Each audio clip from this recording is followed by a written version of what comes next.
தெரிந்து கொள்வோம். ஒரு கடாயில் ஒரு பிடி முருங்கைக்கீரையை நெய் விட்டு வதக்கி பின்னர் தேங்காய் அரைத்து பின்னர் கொதிக்கும் சாம்பாரில் ஊற்றினால் சாம்பார் சுவையாக இருக்கும்.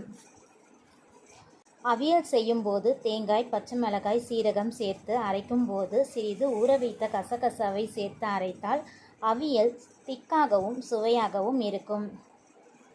தோசை மாவு, பொங்கல் போன்றவற்றில் சீரகத்தை கையில் லேசாக தேய்த்து போட்டால் சீரகத்தின் மணம் பொங்கலிலும் தோசை மாவிலும் சூப்பராக இருக்கும்.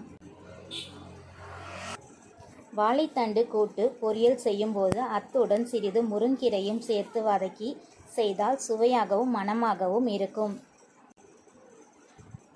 அவல் உப்புமா செய்யும்போது பைத்தம்பருப்பை வேக வைத்து சேர்த்து கலந்து செய்ய சுவை அதிகமாக இருக்கும். பாயாசத்தில் திராட்சைக்கு பதிலாக பேரிச்சம்பழத்தை பொடியாக நறுக்கி வைத்து நெய்யில் பொரித்து போட்டால் சுவையாக இருக்கும்.